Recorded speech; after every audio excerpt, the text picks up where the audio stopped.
And that's why I say you're a blockhead, Lowry. How could you let such a thing happen?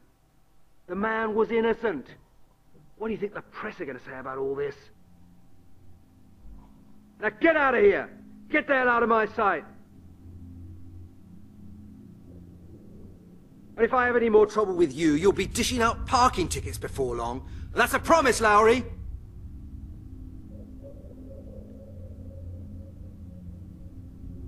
Oh, and here's my good friend Halligan.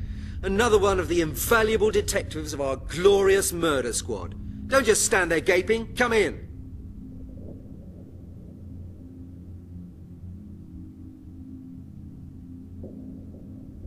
I'm glad you could make it.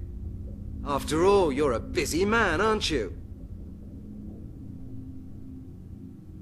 Now look here, Detective Halligan. I've got used to being surrounded by a bunch of incompetent, half-baked blockheads. But your smart, well-dressed colleague Lowry has just earned himself the golden badge of stupidity.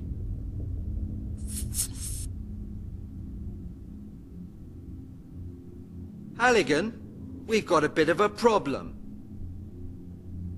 We've had an innocent man locked up in jail.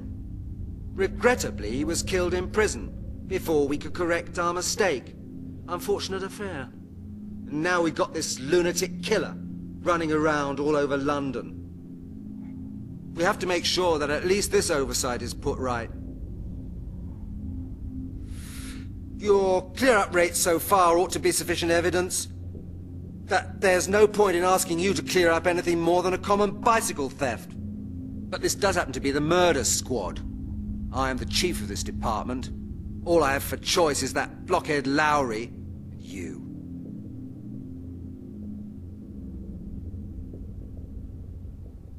Okay, Chief. What do you want me to do?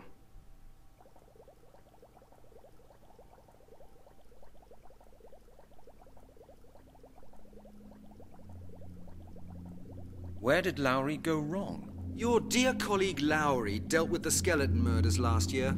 You should know that, Halligan. Lowry worked on the case for several months, and finally managed to pull a culprit out of the hat. A butcher from South London. A married man, with kids. They gave him a life sentence. He was in jail till 3 weeks ago.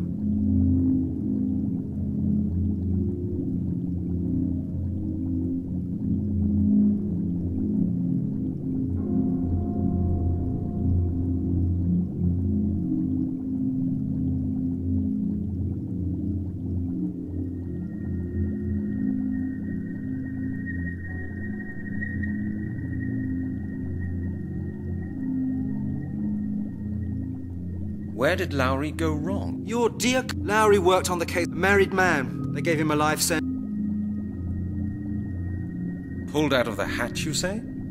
So the butcher didn't do it after all? Oh, you're a genius, Halligan. He didn't do it. We found that out today.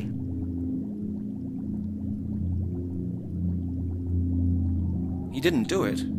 How could he be convicted then? Detective Lowry imaginatively constructed an impressive chain of evidence, and the court followed his arguments in detail. The public wanted somebody to blame, and they found somebody. That's life. Well, all right, these things happen. But how do you know that the man Lowry arrested didn't commit the murders? Very simple. Dead people don't go around committing more murders. There's been another murder. Exactly, Halligan. A pile of bones has been found in Epping Forest. Supposedly a male corpse. We don't know any more than that. I presume we both agree that it can't have been Lowry's man, eh? Oh, of course. You see, I've just managed to get that into Lowry's head as well. You heard it?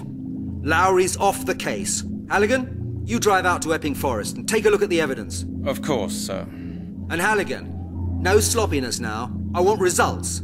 Sensible results. The press has already been terrorizing me this morning. The killer must be found. Do I make myself clear? Of course, Chief. Good. This is the file with all the necessary information, and now you'd better get going quickly. What mad assassin are you referring to? Halligan, It's well known that you'd rather read those crazy books of yours during office hours than taking any real interest in the affairs of this department, but it would now appear that you've even stopped reading the newspapers as well. For months now, a killer's been running around in London, taking victims apart and leaving nothing but bones for us to find. You can read about it in any newspaper.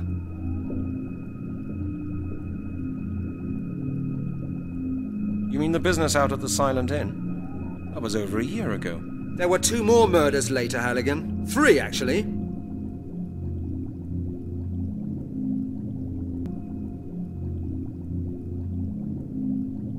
Oh yes, there was the case by the Thames, and the business with the bones found in the north of the city. Exactly. Lowry's suspect was seen at 2 of the 3 crime scenes. That wouldn't usually be sufficient for a summons to the police station, but Lowry and Stryker twisted the thing so badly that the poor man actually lost in court. Now he's dead. He was stabbed in prison. Then the case seems to be closed, doesn't it?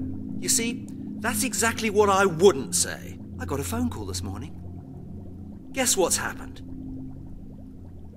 There's been another murder. Exactly, Halligan. A pile of bones has been found in Epping Forest. Supposedly a male corpse. I presume we both agree that it can't have been Lowry's man, eh? Oh, of course. You see, I've just... You heard it? Halligan? Of course. And Halligan, I want the press... Do I make my... Of course. What matter? Halligan. It's well known for months... I've heard of that, yes. But I thought the killer had been arrested. That's what you think. It's what I used to think too. But since this morning, I have every reason to believe that we arrested the wrong man. There's been another murder. Exact. A pile of bones. Oh. You see, you heard. Halligan? Of course. And Halligan, I want the press... Do I... Of course. What matter, Sam? Halligan. It's well... For months... I don't pay too much attention to what the papers say. You aren't? You should be, Halligan. Really, you should. Then you'd know that your colleague, Lowry, arrested a butcher for the killings. He was murdered in prison 3 weeks ago.